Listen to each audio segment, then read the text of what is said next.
Welcome to 5-Minute Chapters, the podcast where we summarize important writings on education and learning.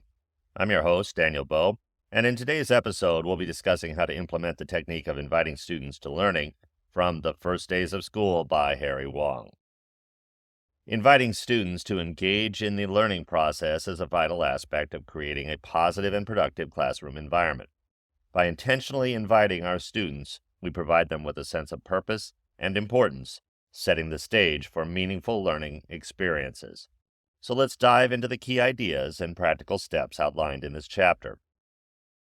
In the world of education, everyone needs to be welcomed on the first day of and every day of the school year. The act of inviting is more than just a mere greeting. It is about building relationships and creating a supportive environment where students feel valued. Now, how can we invite our students? It's important to note that while students can refuse words, they cannot refuse a positive invitational attitude. School is not just a physical place. It's a concept where students have the opportunity to enhance the quality of their lives, guided by hospitable and caring people in a supportive environment. As teachers, our goal is to change students' attitudes towards learning, not by imposing our way of thinking, but by fostering positive emotions. Harry Wong outlines 4 levels of invitational education.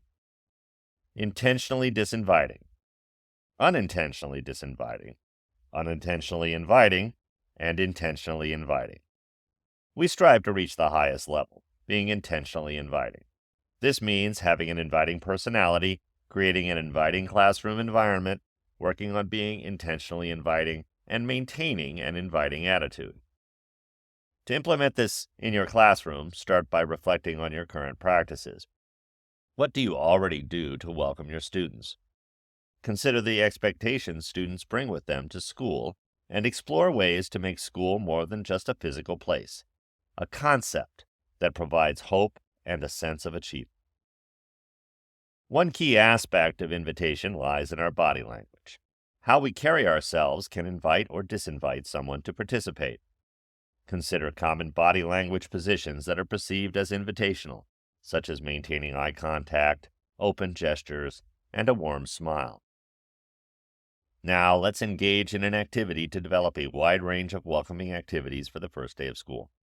First, brainstorm with your colleagues and compile a list of ways to welcome students on the first day. Then, choose 3 activities that can be implemented school-wide. Form committees to plan and execute each activity, ensuring they become a part of the first day celebrations. Additionally, select 1 activity from the 3 to implement in your individual classroom. Define the steps necessary to make it a success each time you welcome a new set of students. Remember, creating a concrete school-wide plan is essential. Discuss the ways you'll welcome your students next year and make necessary preparations. Determine who will be involved in planning and establish a timeline for each step. Also, consider gathering feedback from students about how welcome they felt on the first day and make revisions for future improvements. Likewise, create a concrete individual classroom plan. Define the specific way you'll welcome students into your classroom and prepare the materials needed. Don't forget to collect feedback from students about their initial classroom experience and use it to refine your future welcome activities. And there you have it, implementing the technique of inviting students to learning. By being intentionally inviting, we can create an environment where students feel valued and motivated to succeed. Remember, the power of invitation lies not only in our words, but also in our actions and attitudes. Here are a few discussion questions for you to post your thoughts about down in the comments. What does it mean to invite your students to learn? What do you currently do in your own classroom to welcome your students?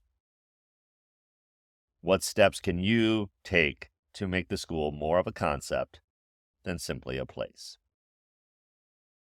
Thank you for joining me on this episode of 5-Minute Chapters. 5-Minute Chapters, because even teachers need Cliff's Notes sometimes.